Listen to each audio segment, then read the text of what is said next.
Welcome everyone to this panel, which is an artist focus with Julie Mehretu, the Ethiopian American artist. We're glad that you joined us. Julie, many people are waiting for this, I guess, interview. Lots of people are joining from across the world. But we'll start with Sadaan, who's just going to give some kind of ground rules for the how we conduct this one. Sadaan? Yes. Hi. Hello, everyone. Thank you all for attending our fourth day of the Ethiopia Modern Nation Conference. Our session today is titled Artist Focus, a dialogue with Julie Mehretu. We'd just like to say that the panel is 1 hour long, including the Q&A portion for all attendees. I would also like to inform you that this webinar is being live streamed on YouTube through our Africa Institute channel to increase access across countries that do not have access to Zoom. Thank you again for joining us, and Professor Salah, please go ahead. Thank you. Yeah, okay. Let me begin by welcoming Julie and everyone in this panel, and especially my colleagues Elizabeth Georges and Dagmar Wobschit, who are going to be joining me in this conversation with Julie Mehretu. It's hard to sum up Julie Mehretu's career in such a short introduction, and it's hard to narrate all her artistic accomplishment and accolades that she garnered in this brief introduction. It wouldn't do justice, but I will try as brief as possible, giving the highlights. Julie is a world-renowned Ethiopian American artist born in Addis Ababa, Ethiopia, and lives and works between New York City and Berlin. She holds a Master of Fine Arts with honors from the Rhode Island School of Design in 1997. Julie is a recipient of so many awards, and I will just include the MacArthur Award, known also as the Genius Award in 2005. And she's also won the State Medal of Arts Award from the US State Department in 2015. Julie's record of exhibition is extensive at the international or the US level or other levels. She has so many solos and group exhibitions, and is represented in public and private collections around the world in some of the most prestigious museums and also private collections, and also on commissions that of murals and others, as we know about that in terms of the one in San Francisco Museum of Modern Art. And recent projects include the one that I just mentioned, completing 2 large-scale paintings for the Museum of Fine Art in San Francisco, and were located in the Evelyn and Walter Haas Jr. Atrium. That is in 2017. Her recent exhibitions include participation in the Venice Biennial, and also prior to that in the Sharjah Biennial 12 in 2014, just to bring it to home here. And currently she's having a mid-career survey that started at the Los Angeles County Museum of Art and will travel, and I'm not sure if it traveled or not, correct me, Julie, we have all been in lockdown. It's supposed to travel to the Whitney Museum of Modern Art this year, and to the High Museum in Atlanta and the Walker Art Center in Minneapolis in 2021. She is also, among her accomplishment or achievements, she's a member of the American Academy of Art and Letters, and is represented by Marian Goodman Gallery, one of the most prestigious ones. There's a lot to say about her, and I will stop here, and I think allow the audience and the attendees in general to engage with her and her work, and through that we will also learn more about her artistic practice and her accomplishment, and most specifically, of course, listening to her voice in this conversation. So joining me in this conversation, my colleague Dagmar Wobschit, and also Elizabeth Georges, who are co-organizer of this wonderful event. So welcome, Elizabeth.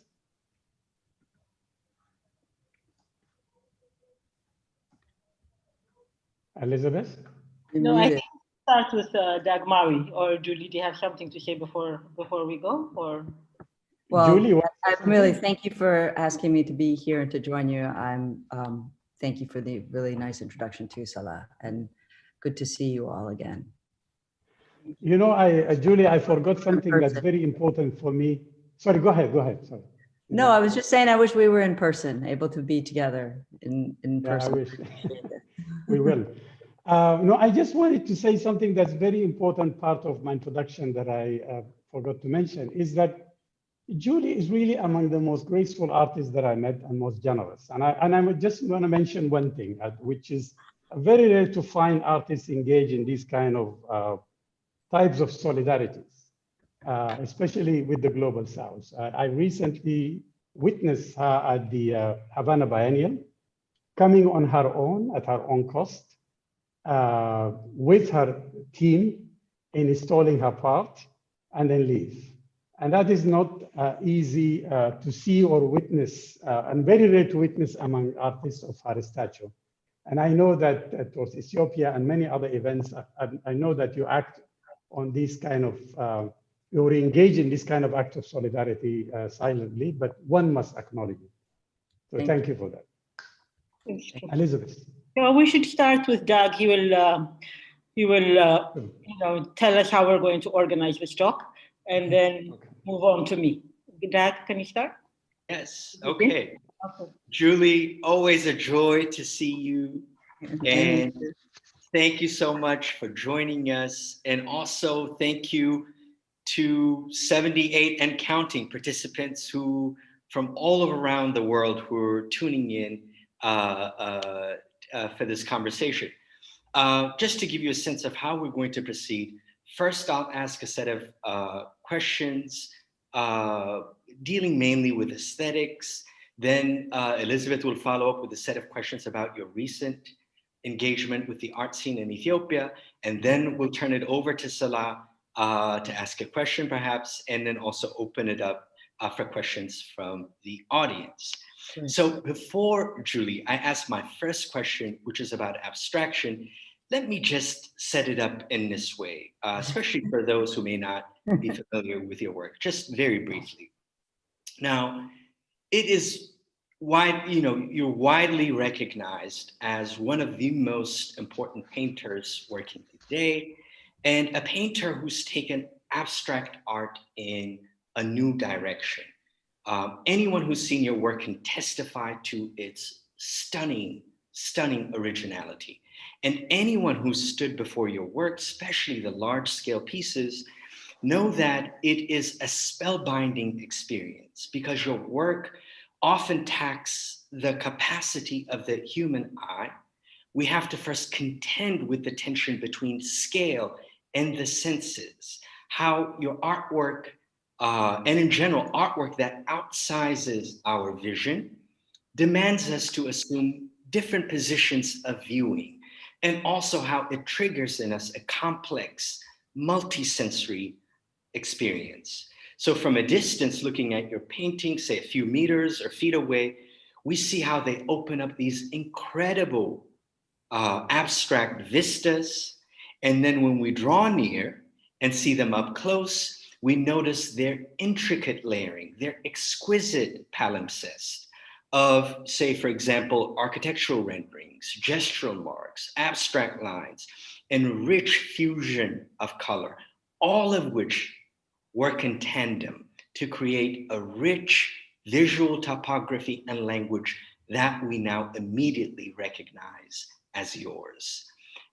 So, as I said, since we have a large audience tuning in this conversation, some of whom know your work quite well, some who don't, I wonder if we begin with this simple question. Why abstraction? If you will, what is it about abstract art that you find so compelling? Beautiful description, Dag. Wonderful to see you. I think there's this insistence on abstraction because of the freedom that it offers. And by that I mean that representational work can be very, like some of the most moving experiences I've had in front of paintings have been representational paintings. You can think back to early painting, the Renaissance, and go forward. But there's something about the definitive nature of that whether it's what is kind of how something is defined almost by representation, how the symbol, whatever is being represented, is also then that there's not a way to like think of something else from that. It can be metaphorically suggestive, but it doesn't have this open-ended kind of place for some other kind of interpretation. And I think that's what I was most interested with in abstraction, is its opacity, in a sense, is the kind of space of freedom that's offered in that opacity, in that a different type of invention can occur, so that it mimics in ways representation. It mimics some ways of like how a picture plane is set up. You can use elements that kind of suggest aspects of representation, but it's almost as if you were to take language and break it down to parts and then try to put those parts back together, and you build this new form of language from those parts. That new language is a form of mumbling and this form of noise. And if you think about the history of invention in music or sound, and you think about the radical gestures, or the history of Black radical gestures in that form of kind of invention of new sound to define and kind of and articulate experiences that we don't have the language for. That's I think my interest in abstraction, and the insistence on abstraction with me. And it was a form of kind of evolution in my thinking, but it was a way to kind of allow a freedom to mine kind of a liberatory space in painting. Okay, fantastic. Now, your work has always engaged through this language of abstraction, pressing political matters.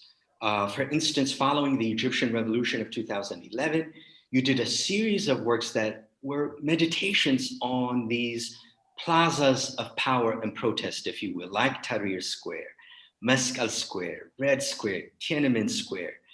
And more recently in your work, you've used photographs of the Ferguson uprising and other urgent political matters on the world stage to generate these, abstract compositions.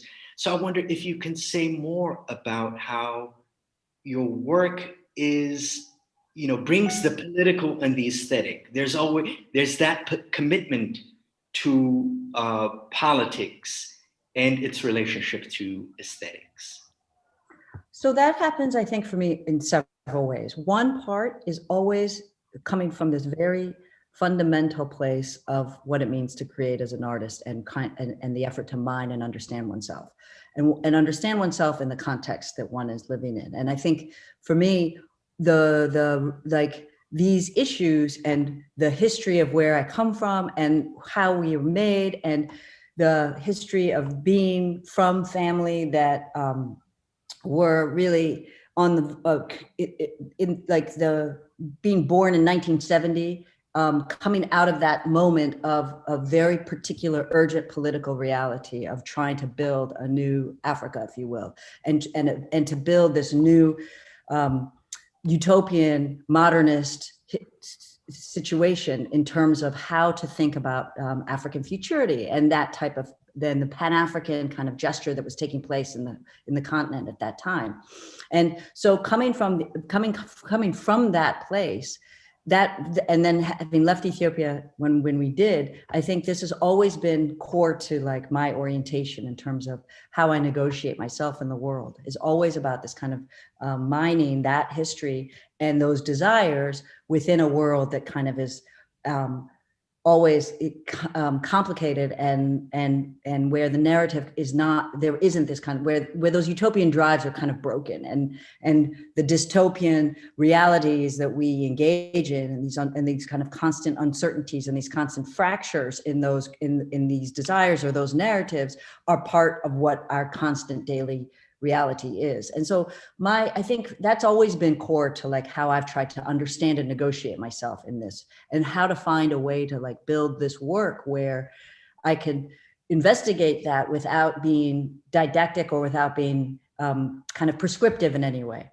And so for me, I think it was about finding and building a language that could articulate, and the architecture allowed for that, for these kind of metaphors of power, metaphors of infrastructure, metaphors of place, and could be these kind of parts of the language that could then delineate that. And then within that, the marks could kind of challenge that and try to invent something else and try to play or interact with these systems. And I think always it comes back to the fundamental role of trying to negotiate and figure out who one is. And I think that that's core to that work. And so in each of these endeavors, when you bring up the squares, and I loved the conversation you did a couple of days ago in this conference, that was amazing to listen to, about the films of the squares, and that was really interesting, especially considering that my own research in Muscat Square. So that was great.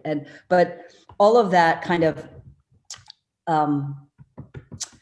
is basically like, you know, each of these issues are dear or important to me, and then become these places of negotiation.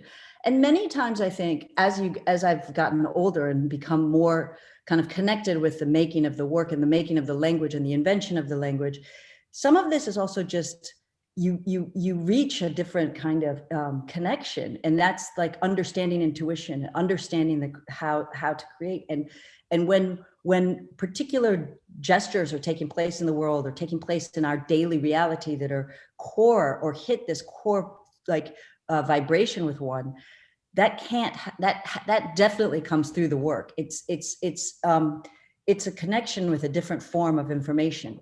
And I think that some of that is sometimes something that precedes something, and sometimes it's something that is engaged with something, or it's a gesture that follows an action that happens in the world. And I'm really interested in trying to understand that. But I do think there is a more complex reality of almost communal engagement that happens through intuition and investigating that in creative work. All right. Well, let me ask one more question, and then I'll turn it to Elsie. Now, art critics and historians often read your work against the canon of European and American abstract art. But when Ethiopians see your work, certainly when you exhibit it in Addis Ababa, they can see the connection between your work and the pioneers of modern art in Ethiopia, like Afrocentrism, Christos Desta, Skender Bogazian, who introduced different forms of abstraction, like geometric abstraction, pure abstraction, surrealism, into modern Ethiopian painting. And I wonder how you see your work in relation to the Ethiopian canon of abstract art, or maybe more broadly to an Ethiopian aesthetics, if you will. Well, I think that that's like core to my aesthetic understanding. Amharic was my first language, and the first written language that I was working with. So, as even just in terms of that aesthetic, it becomes, and being like when I first went back to Ethiopia, it was so uncanny, the experience of being in Addis Ababa and seeing Amharic everywhere and seeing Guz everywhere. It was this very deep kind of resonance. And I think that those early modernist artists that you mentioned, and this effort of Ethiopia and modernization early on, and through the 60s, and what happened in the city during those times, and this kind of evolution of mining and trying to invent new forms in painting and in stained glass, in aesthetics. And you saw this in music too. There was this fusion of languages, a fusion of conversation, but it was about trying to kind of deal with this fractally new forms and new efforts. I feel like that got tampered or tempered later, but there was this real kind of drive towards a different kind of realization, a different kind of, I think, actually liberatory space. And I think it was about kind of trying to push what the language and what the visual language can be, from the rich history of early iconography paintings, iconography, kind of icon paintings, and the early kind of way that language and image work together in a lot of religious work, early religious work, and the immense level of abstraction in those early 1st, 2nd, 3rd century works that you can find. So those are core to what I look at and am interested in, and inform the way that I think about work. And I think that as artists, we mine all of these histories, but that's those are fundamental to me and to my aesthetic understanding and knowledge. Okay. Elsie, I turn it to you. Hi, Julie. So that's a good way to get into Ethiopia. So because I'm going to ask you particularly on your Ethiopian experience. So of course you've been involved, like you said, with Ethiopia and Ethiopian artists for quite some time, but the most important thing you did in relation to your work on Ethiopian artists was your exhibition in 2016. Of course, I oversaw the project while Dag curated it. We had a lot of fight doing that, but it was the first time when your works were exhibited in the country, a very exciting time for all of us, for your family, particularly your parents who were there that day, and your father was so proud to see you at this with your works, and for the larger artistic community. So your talk at the School of Fine Art and Design the next day was packed, which was surprising for many of us because the events we organize are rarely packed. I think you inspired a lot of people with that talk, where people still talk about it today. And here I really want to speak about all that you have compromised to exhibit in our humble space, space that does not fit the amenities of the Modern Art Museum of the West. And as I said in my opening speech that day, that if fire broke out, the fire truck would take an hour to come. So, but you believed in us, and believe me, I sweated for a month until the show was mounted down and shipped back, because we didn't know what was going to happen to it. So I'm extremely grateful, and many of us are grateful for your humility and generosity, and that comes with our personal lives. It has come with our personal lives as well since 2016. But my question is, did that experience, the 2016 experience, change? Not change, but did it? How did it transpire in your later works, the works done after 2016? That's a great question. First, I want to say that show was one of the most important shows I've ever done, and to me, that was one of the most moving experiences I've ever had as an artist. I felt the entire experience was excellent, and the exhibition space was excellent and in terrific conditions. So I was never worried about anything, and I think it was fantastic. And I feel so grateful for both you and Dag for that opportunity. The entire experience was really moving, and for many reasons. But I think most fundamentally, it was my first experience in Ethiopia individually. And by that, I mean, not through my family, not through my parents, not through this mediated experience from when I was a child, and the many times we went back, it was usually in the context of my grandmother and my aunts and uncles and cousins there, and really to be with them. But this was my first adult experience with the country as me, and not as my father's daughter. And that was a very, really moving and very kind of profound experience. I think that the engagement with the students there, the art school, the kind of history of actually Addis Ababa as a city space, as an urban space, as the only indigenous city on the continent, as the only, like, in terms of indigenous architecture, like your house, Elsie, this form of building, this form of the engagement, the whole seminar that was built around the exhibition that we had with all the different speakers, that was the most, I think, really engaged kind of conversation around Addis Ababa, the history of the city, urbanism there, and ways of thinking in terms of the future by the various artists that were part of that conversation, the various architects and urban thinkers. So all of that, I think, came together to really shift how I understood the city, and further that, and wanting to continue that relationship. And I think that that's also affected how there's a certain kind of freedom in the way that I continue to work after that, where part of it was happening naturally in the work, but another part was this kind of really taking to task that idea of trying to find liberatory space in really pushing what could exist in the experience of the painting. And I think that much opened up in terms of color, in terms of the use of color, the blur, the mark, the scale of the gesture. This all happened after 2016. And I think that, 2016, 2017, this was a really kind of potent time. And so there's, I think that it's interesting that it was like this opening of a seal, opening of a portal, opening of kind of a kind of investigative space. That's great. So you came back a year later for a decolonization conference that I held in collaboration with the Consortium for the Humanities. So you conducted another workshop with artists, and the hall again was packed.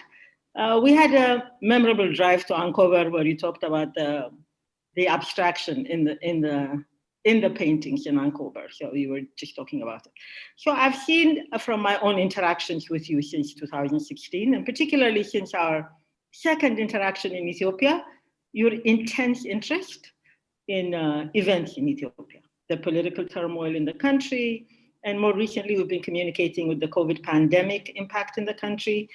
You even sent me a video that I hadn't even seen in Addis of a music, so of a song. So you follow that up. I say this to bring attention to conversations between the local and the diaspora.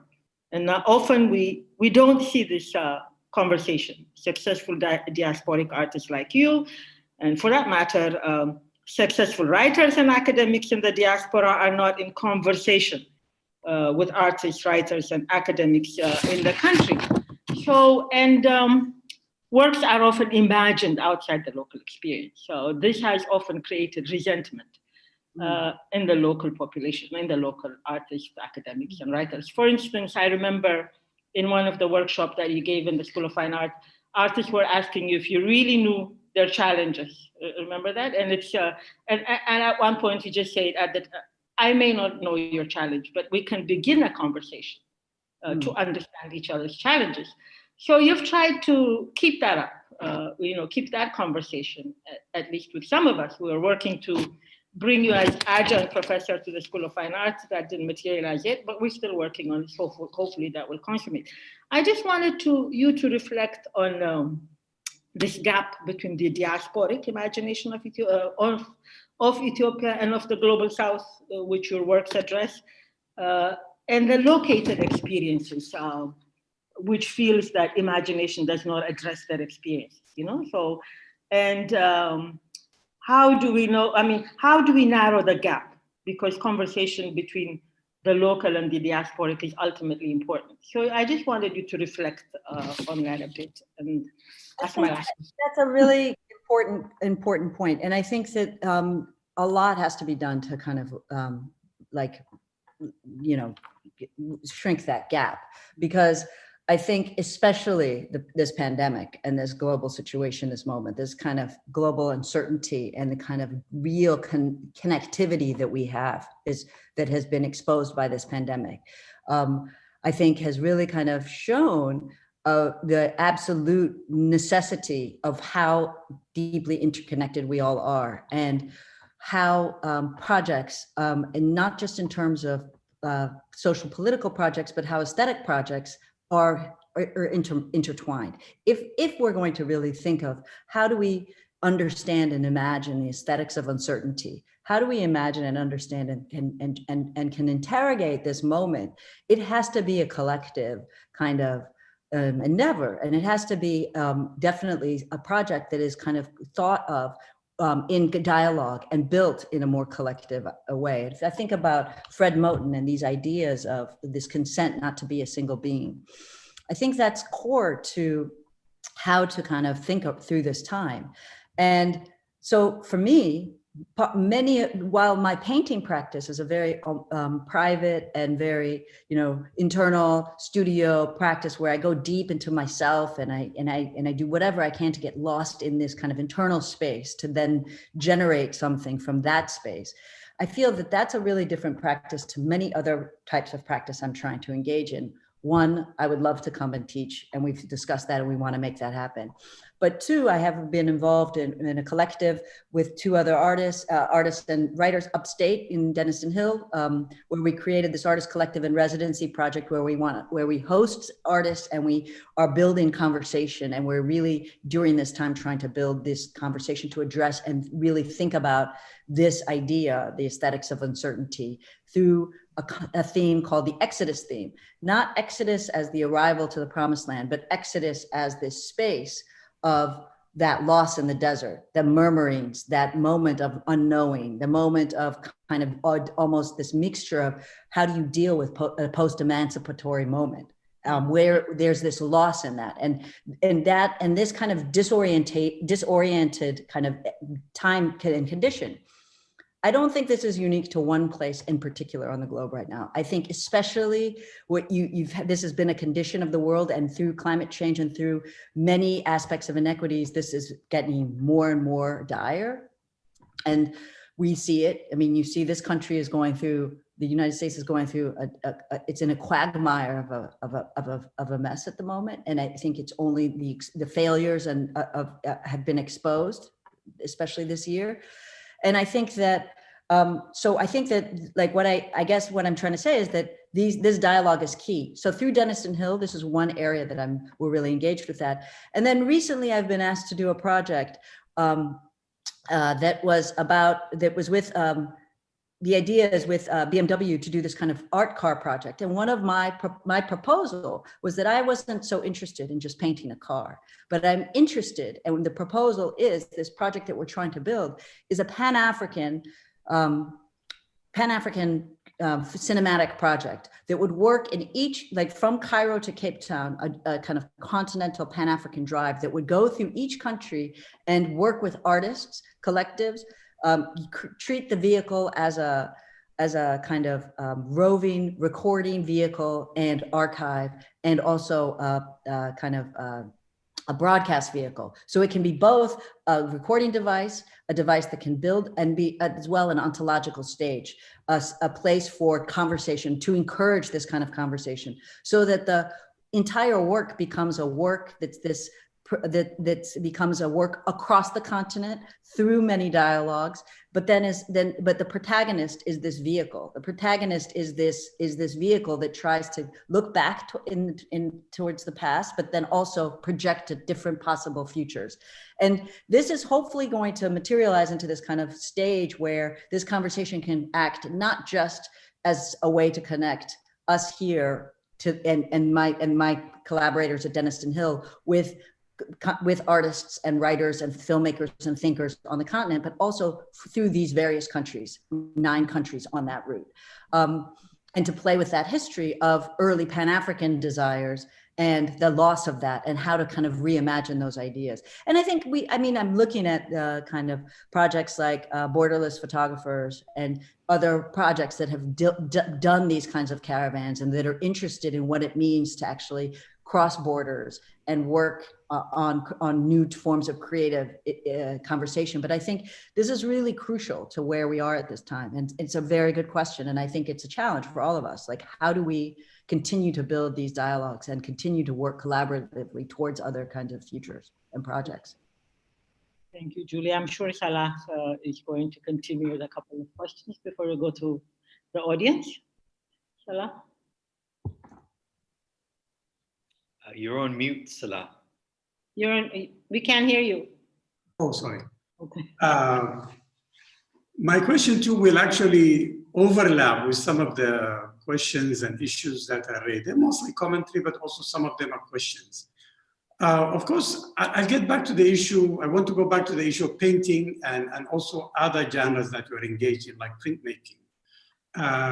And of course, when I look at your practice, what I find is that your engagement with painting is also unique, because when I look at your generation of artists, whether Kara Walker, Lorna Simpson, although you vary in when you enter the field, but one thing that there was a tendency towards conceptual multimedia work, even if they chose a traditional media, photography or painting, like Kara Walker cutout, but there was cutouts, but they engage with it within a conceptual. Not to say that your work is not conceptual, because what I find interesting about it is that even though you are engaged in abstraction, but it's also site-specific. In most of your work, you'll find this site specificity, that in references to either cities, you engage with Cairo, Istanbul, Berlin.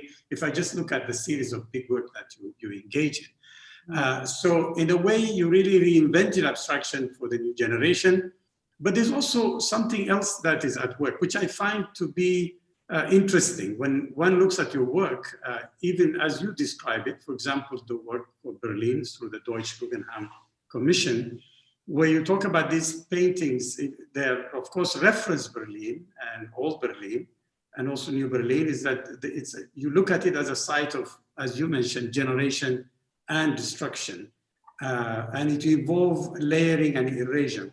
But what I'm interested in, for the sake of younger generation of painters, is actually three aspects of your work, which I would like for you to elaborate on. One is materiality of it, and also the referential aspect of it, but also the scale, which I find interesting. Even though you do work in smaller size when it comes to maybe painting or printmaking too, but you're mostly engaged in this larger scale.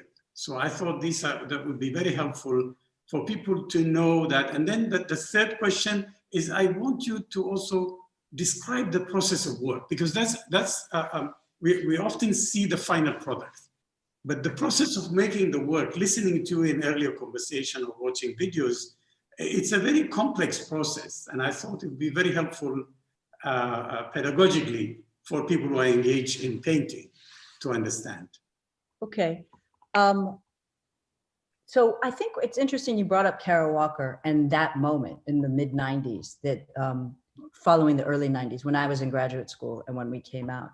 And there were many, many forms of conceptual work being made at that time, as you mentioned. And it came after there was this moment. It was a really kind of weird moment, because you had, at the same time that you had this kind of opening to a globalized art world and a really kind of really different understanding of what were practices globally. There was also this, you had the 93 biennial here in the US, which was a very political and very kind of politically astute biennial that had a lot of work around identity politics post the AIDS crisis here in the US. And you had this really kind of elaborate, a ton of work that really tried to engage all these things in a very different way. For example, for people who don't know, one of the marquee pieces for that was the Daniel Joseph Martinez tags. To get into the museum, you had to put a tag on, and that was when you used to put metal tags on yourself. And each tag, the piece was on the tags, and each piece came together to say, I can't imagine ever wanting to be white. Sometimes the tag said that, but sometimes some people walked in and it just said white, and sometimes it said I can't, or I can't imagine. So all of this is the kind of context that I had been in New York and living in this moment in New York. The Black Male Show had been at the Whitney. This was the time that I was coming up. And then it was while I was in school, it was moving towards this time where Okwe then did the 97 biennial in Johannesburg, and we heard about that from here. So that is the moment that I was studying and really rethinking abstraction and thinking my work.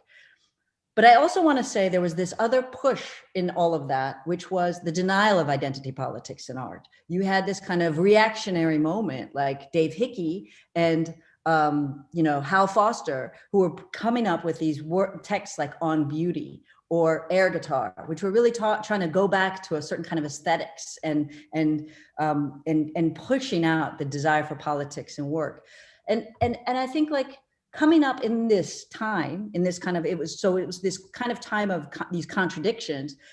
I was super inspired by artists who were pushing through ways to deal with these conceptual issues and ideas around identity politics, but not just identity politics, but the further like social dynamics of what are causing them and the causation of that and the kind of complexity in that.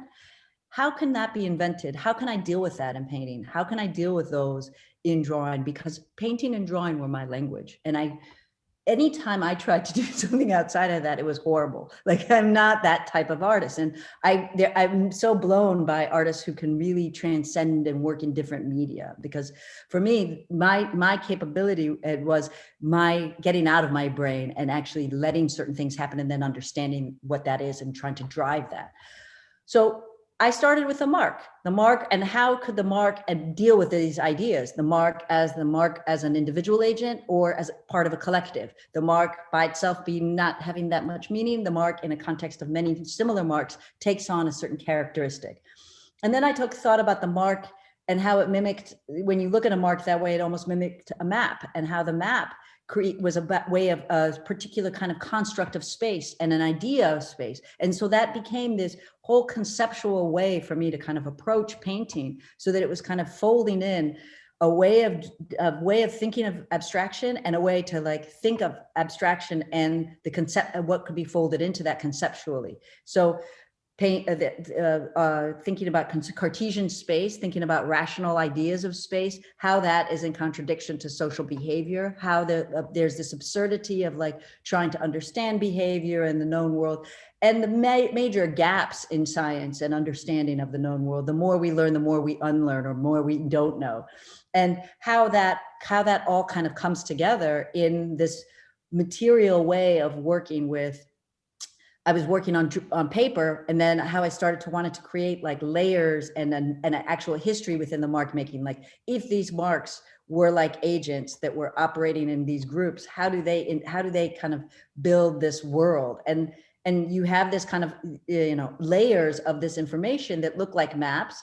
And I started to work with Mylar. Then I developed a paint to look like Mylar, so that I could actually use the architectural pens and the kind of the inventions in map making and the relationship with that language, and fold it into the painting, so that the painting, kind of the language of the painting and everything that went into the painting, evolved from these desires to base the mimicry of that language to these kind of actual things that exist in the world, or actual technologies. So the geometric abstraction were taken from maps of airport planes. They look like early geometric abstraction that were just based off of forms and shapes, but I was interested in how that mimicked things from a suprematist language, or mimicked that language in early painting. But I was also interested in how Peter Haley would like think about the prison bars, and how he would think about geometric abstraction as a cell dealing with another cell. And so thinking around, if you take a shape that looks like something from an airport plan that also mimics a stadium, how do we understand that socially? So that conceptual kind of folding into the work gave many readings to it. And that complexity is what I was interested in, that kind of place where you weren't able to necessarily, you could not have just one point of view. And that was, so that's how, and then eventually, instead of having these maps be just these small paintings and these small scales, there was, how do you make this referential to Hugh as a body, as a human? I wanted that kind of immersive experience, so that there was a suggestion that the layers of this map could go beyond one.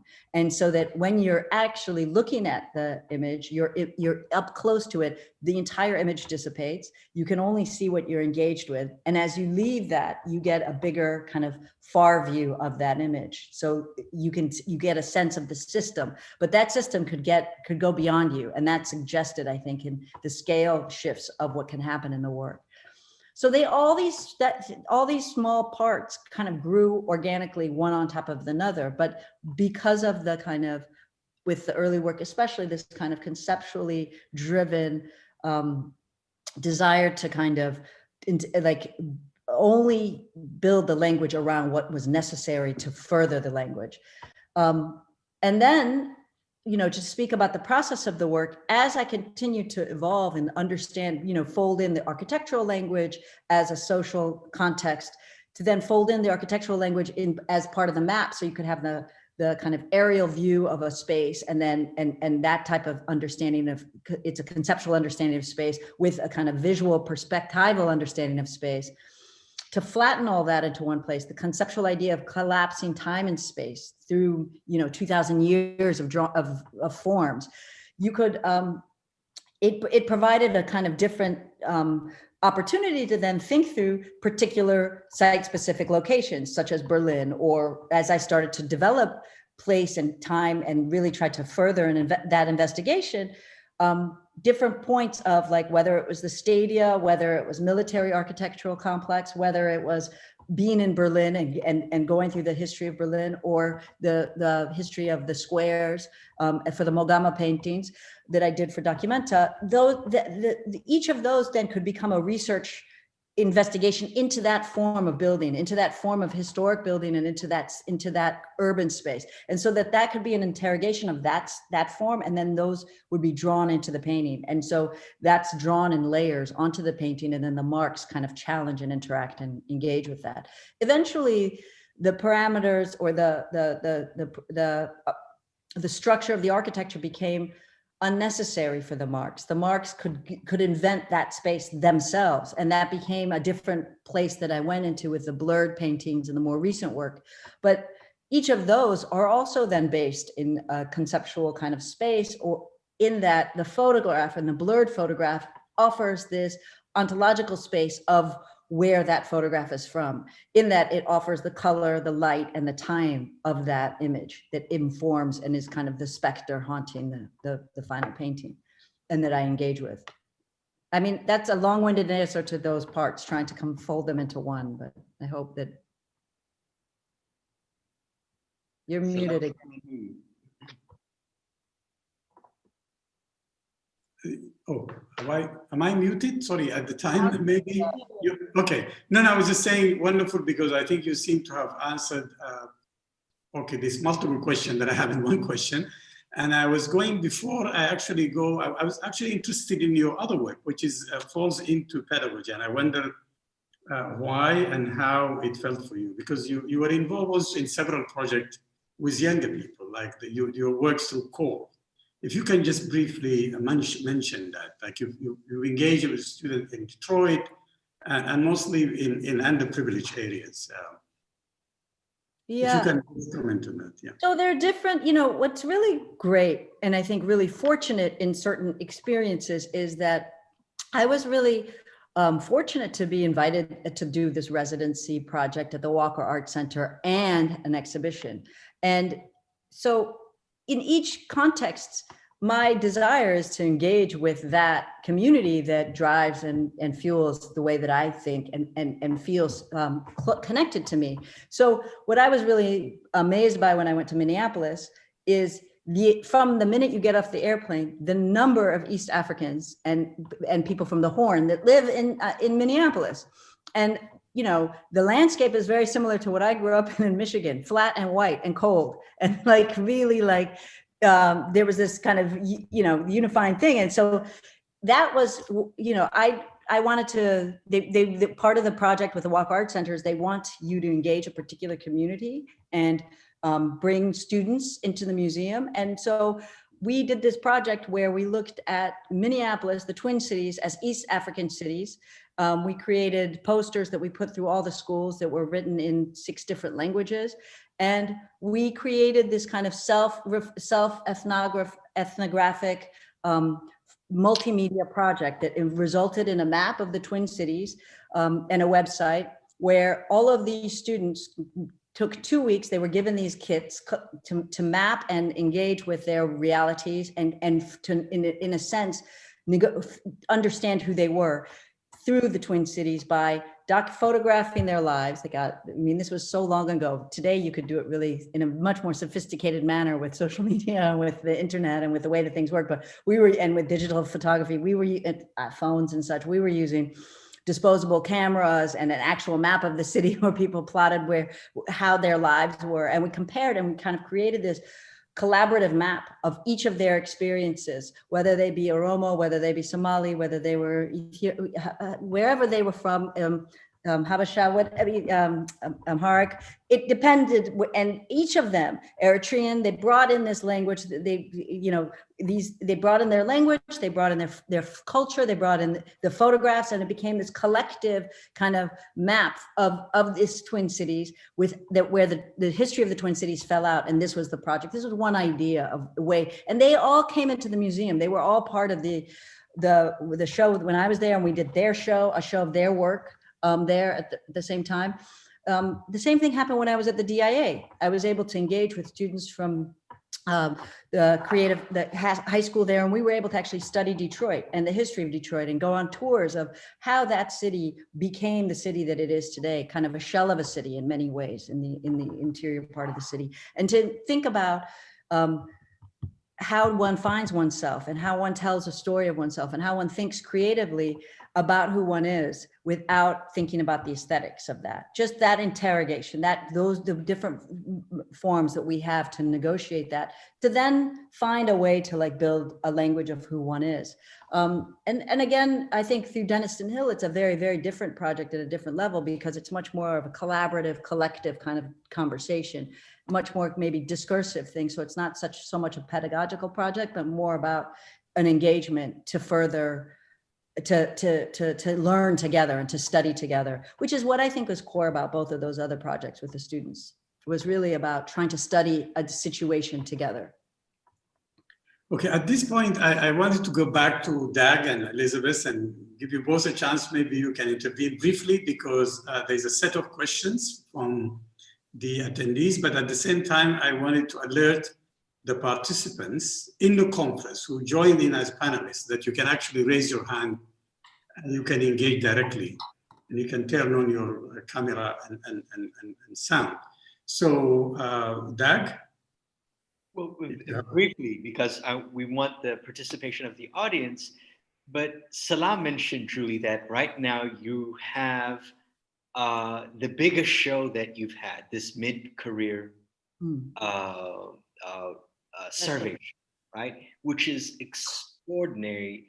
And also just the number of pieces in that show, from large-scale works, and we haven't talked about your beautiful drawings. I wonder what that experience is like, to be in one space, and I'd imagine for the first time seeing much of your work, to be surrounded by that. Does that open up a different space? But I'm just curious about that experience of seeing your work in one space, and what this moment means to you. I mean, it was really exciting. And, you know, to be able to, one of the kind of benefits of the show there were some issues with like getting the show at the right, you know, because of the scale of the work, getting enough space in an institution to actually show that amount of work. Because, you know, if the work was smaller, you wouldn't need as much square foot space to actually show a 20-year, 25-year span of this work. So this work that from the exhibition starts from the early 90s, I mean, not mid-90s when I was in school. And I started with these early drawings I was describing earlier, and it goes until the present moment. Right now, it's about to open at the High Museum in Atlanta this week. It actually opens on Thursday. And then it will be in Atlanta until January. It will come to the Whitney in March. I will be here until the end of the summer in New York. And it's so interesting to having just installed it again at the High, because it's a very different experience to the work at LACMA. And that's because all of the work is on one floor as opposed to two floors. And the way that we had to negotiate the much larger panoramic paintings and the Mogama paintings within the context of the other paintings was a very interesting thing. But what I'd like to say is that looking back at that work and we were working on the exhibition for maybe 5 years to put it together. I was working on the paintings I was working on for the Sharjah Biennial while I was putting together the survey. I was working on the new work. I had just finished the show in Andes. So what I mean by all that, and even with was that I was able to like take this backward glance at everything I had done and really study that in order. We were working together, Christine and I, to look back at all this work, and it really, certain questions of what I was doing and why I was doing it, I started to push them even further in the work I was doing at the time. So if I did not have this context of looking back, I don't think I'd be making the work I'm making now with the kind of intensity that I am. And part of that is, I felt like when I looked back, there were certain questions I asked that I felt like one or two paintings push that question, then it went somewhere else. And that I could have done many more paintings to investigate each of those parts. And so I feel like somehow it just pushed me even more in this time to work harder, to like mine further, to generate more paintings, to like understand a situation, rather than, you know, kind of thinking of the question coming out in 7 paintings as opposed to 1 or 2 paintings. And somehow I've put so much in those earlier works. And so there was this really interesting way to like, how do you do that? How can you like think differently as you, or learn from your past work? And so the show is this, it's not bookended from this work that begins here and ends here, because the cycle of work that ends the show, I'm still working on and is about to be shown right now at Marion Goodman Gallery in next month. So it's kind of this, it was a way to kind of look back, but then keep the possibility open as to what continues forward. But it was a really kind of amazing moment to like study, you know, what one has done. Elizabeth, briefly. I mean, we should open it for discussion. I just want to mention, we have, Dagmar, I forgot to that, but I want to mention Julie was one of the most influential, 100 most influential people for this year Time Magazine influential people report. So I just wanted to mention that, and how we're extremely proud of you, Julie, not only because of your success, really. For me, you have become a friend, and your humility just disarming. And I just want to acknowledge that with everybody, and that's it. And I think we should open it for discussion now. Sure. Okay, so there are a set of questions from the attendee, but I'm alerting the panelists who are joining as attendees, the participants who are joining as panelists. They can just raise their hand and intervene directly, and I will be paying attention. But let me start with some of the questions here. I mean, you may have answered some of them, but I think it is important to hear our attendees and how they reacted to your talk. Oda Medemer, Africa, asked a question. We are all excited here at Oda Medemer, Africa Art, a sculpture space, mega art project here in Addis Ababa. If you heard about it, any advice? I'm not sure if you know about it, but Elizabeth, maybe you give a background. I don't know it either, so I'm not familiar with it. I'm sorry. I'm sorry, I'm not familiar with it either. Okay. So there is also Paulus Berhano, who said, first personal comment, congratulations on your admirable artistic achievement. I had the privilege of meeting your kind and pleasant parents in Michigan several years ago, and hope that I will have the opportunity to meet you as well in person someday. The question, please comment on what is being done or can or should be done in a broad sense to bridge the apparent gap between the feast of artistic depths and diversity in the Western world and the perceived famine of the same in developing countries like Ethiopia. I personally don't agree with the question, but go ahead and answer. I have my own. I think I don't agree with the question. I think that I don't understand that the idea of even the perceived famine of that. I think there's such a rich kind of complex aesthetic and creative history in all forms, whether it's in visual art, architecture, urban space, music, photography, filmmaking. So I think that that's not something that can be discussed in that way. I think what I think is an interesting place to think about is pedagogy, and how are certain forms of, like, several things, institutional kind of spaces and the opening up of those spaces, and then also what happens in art schools, and how not just art schools but education and period, how people are taught to think creatively.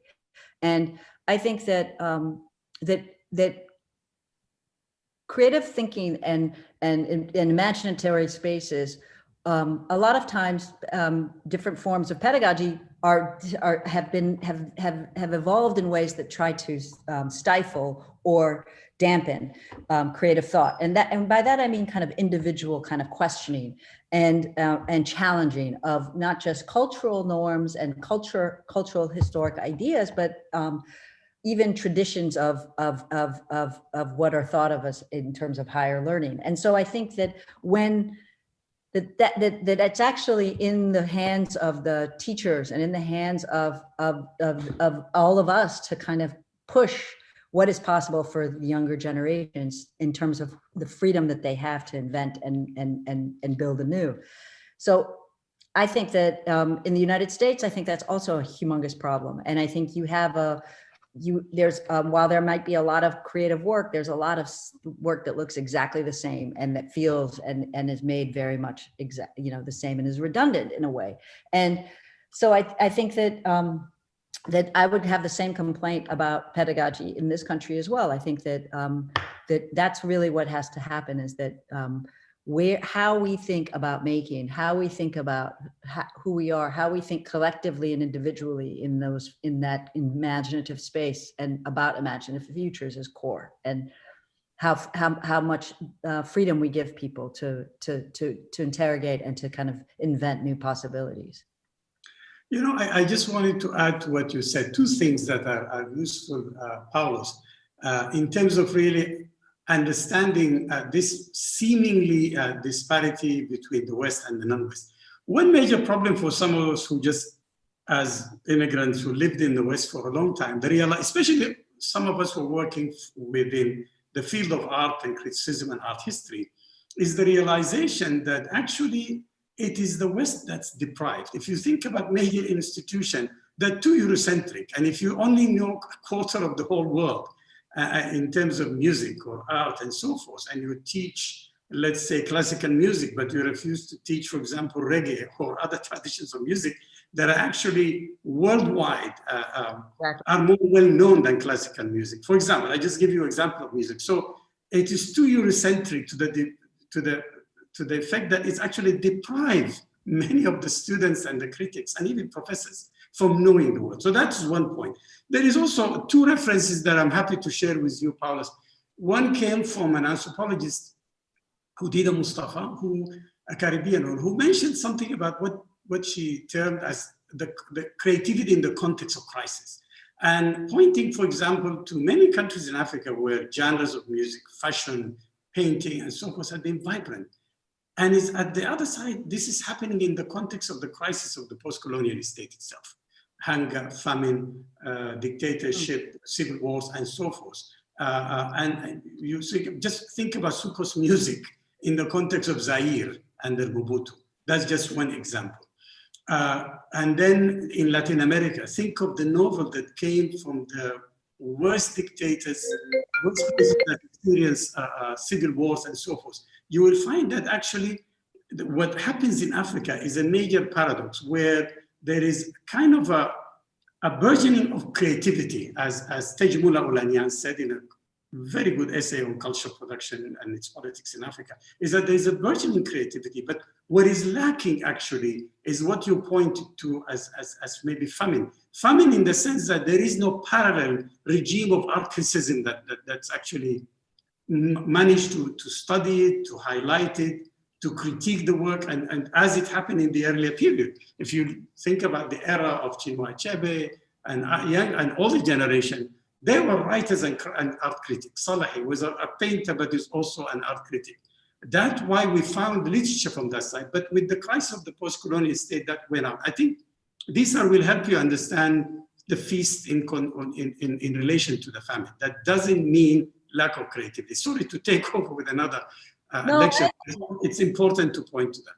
Yeah, I think that's a really important point, and that actually the possibility of kind of making sense of this time really does come from that place of creolite, comes from that place of what else is possible. And I think that what you said about the West is the one that has the famine and the West that's at the disadvantage because of that Eurocentric perspective is really key. And you really see that right now in the United States. That is the challenge to institutions.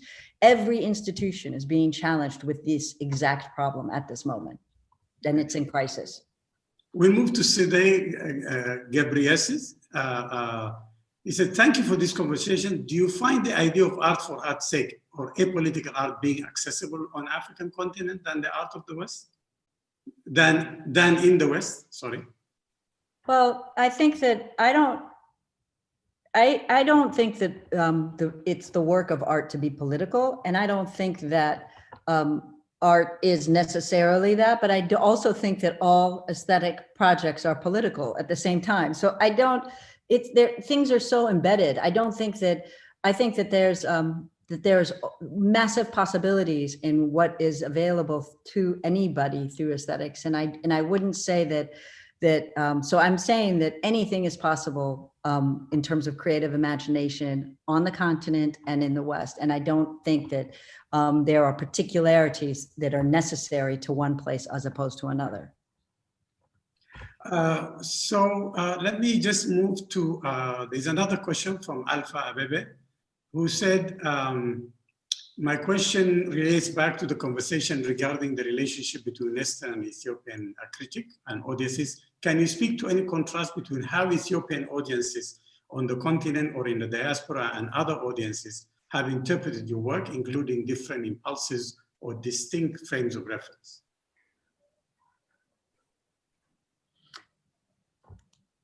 I think Dag suggested this earlier, that there was and Elizabeth, that there was a kind of a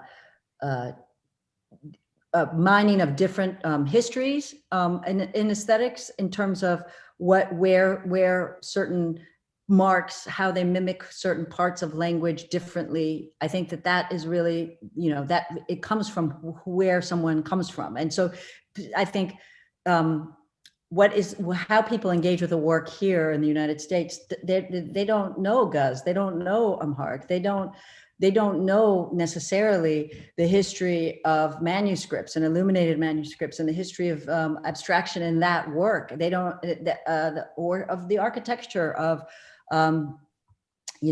many aspects of Ethiopia, like what you see of that lion monument in Addis Ababa that has a very, very particular kind of aesthetic to how it's made, or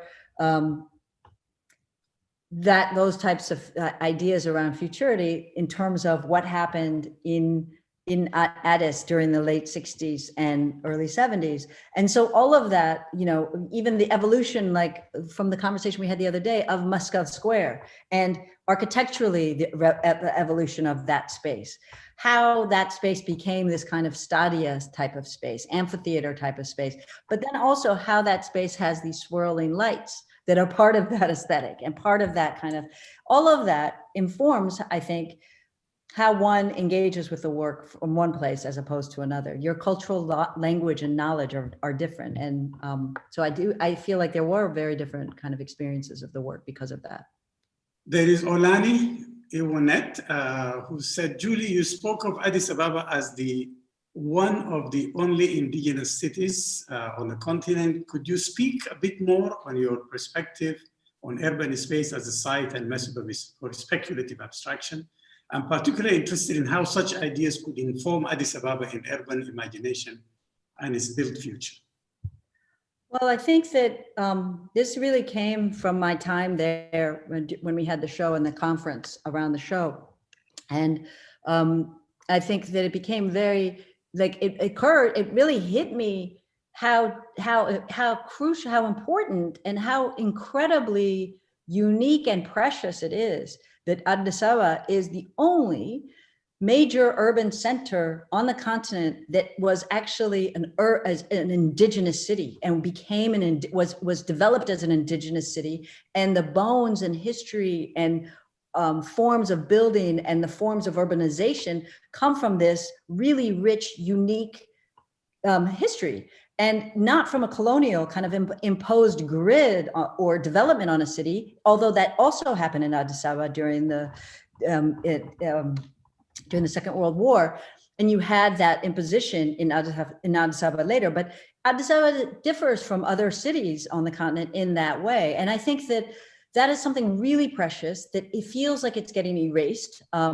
There's a lot of these neighborhoods and historic neighborhoods that are getting kind of demolished, and I think a lot of ideas around urbanization that are thinking of place like Tabla Rasa, like where you are now. The difference between the way Sharjah thinks of itself and the way that Dubai or Abu Dhabi thinks of itself, and the kind of urban development in those, the difference in the two types of urban development and so what I encourage is like for us to really recognize the preciousness of that, learn from indigenous efforts and the form of indigenous development in the same way that is something that has been core to understanding urban space in Europe. Because these cities were also developed in with a very different rationale, London and Paris, than cities that came later with the kind of Haussmannian grid form. So I think that to really understand that that's a very unique and precious situation, not to erase and try to treat it like a tabula rasa where there is no history, there is no past, and to just build into some type of future. How do we think of a futurity from within the culture, from within the needs of what that community is, what that city is, who those people are, how transport is evolved, all of this. If it can work within contemporary ideas of building an urban space, we can learn a lot of how to best treat our urban space. And I think from my understanding, I don't live in Addis Ababa, but from the times that I was there, it feels like that space is getting more and more arduous a space to negotiate. People are my aunts and uncles being pushed out of the city where they used to live, where they were embedded inside the city. They've been pushed into housing way on the outskirts, hour and a half to 2 hour commutes to get to work. This makes urban life very, very complicated and difficult. And as these cities grow, especially on the continent, I think these are very crucial questions. How do we really think about urban space and the development of that? And what can we learn from this very unique, special kind of city that we have?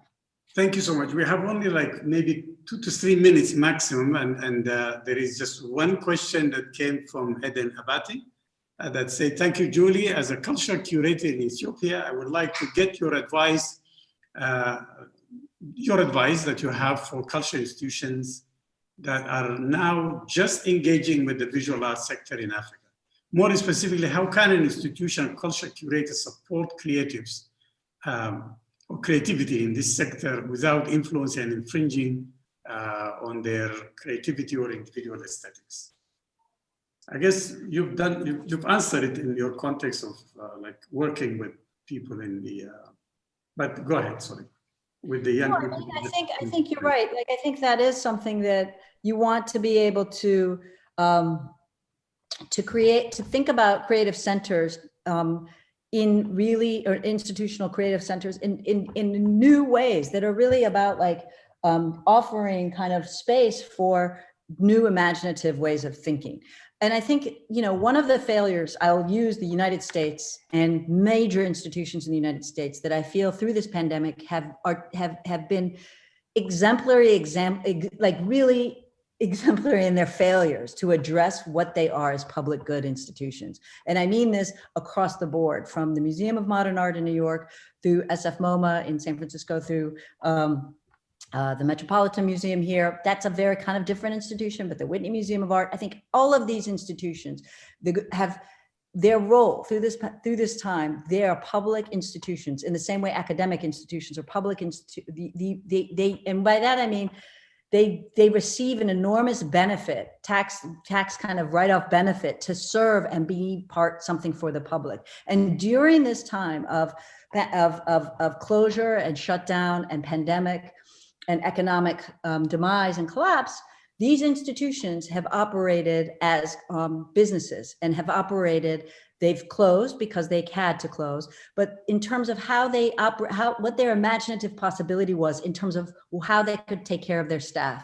how they could operate in the city as a public good, how they could mobilize that staff to do some other kind of creative project in the future. I think these are challenges that we need to think about.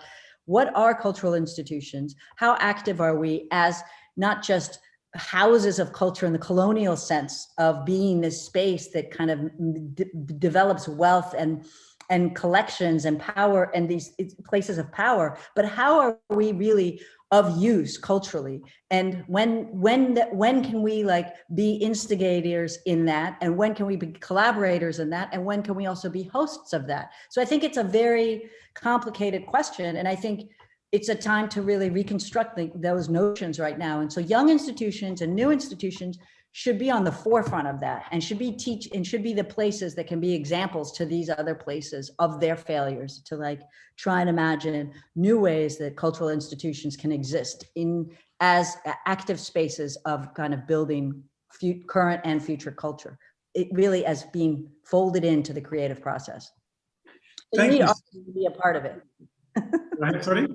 So artists have to be a part of it. Artists and makers have to be a part of that invention. Okay, thank you so much, Julie. I just want to give my colleagues Dag and Elizabeth, if you have any concluding comment. I think Sat'an is on the line urging us to end, because we're going to be, that will take, from the time for preparing for the next session. But if you want to say a few words, less than a minute to each of you. That's okay, but I mean, Julie, thank you so much as usual. Have a good, I hope to hear your retrospect. I mean, the Whitney Museum, at least catch that one in January, right? So good luck on that. That's all I have. I mean, there's a lot of questions, Julie, so we can't address it. So maybe we'll have another webinar from Sharjah, me and Salah and Dag, another webinar with you. Yeah, I would love that. Salah, I'll just say, I think on behalf of everybody who tuned in, how enriched we are, Julie, by what you have to say. I mean, it's astounding that just your level of erudition. We've talked about architecture, COVID, politics, all of it. And you have a way of communicating these ideas with rigor in a way that the most esoteric theorists can understand it, but also the most humble layperson can understand it. So thank you for your brilliance. Thank you all for this opportunity. Thank you. All I can add is that we really enjoyed it. There is a lot of food for thought. We continue. There's so many questions that came from your Ethiopian compatriot, among others, asking many, many questions. I think at some point you may want to go back there and have a lecture that can be organized there, but it's also, we will continue collaborating with you. So Sat'an, if you can come in, but thank you so much, Julie. Thank you very much. Yeah. Hello. Yeah. Thank you very much. Thank you, Julie, for the very informative talk and for taking the time to be part of this conference. Our next session, which is a roundtable discussion titled "The State of Visual Arts in Ethiopia," will begin at 7:30 p.m. UAE local time, which is in 10 minutes. The discussion will be led by Professor Salah Hassan and will feature Professor Raymond Silverman, Professor of History of Art at University of Michigan, and Ethiopian artists Aida Mulune and Helen Zeru Araya. We would like to remind all the attendees to register and attend the panels using the registration link. And thank you all, and we hope to see you in a few minutes. Thank you. Thank you. Bye. Thank you.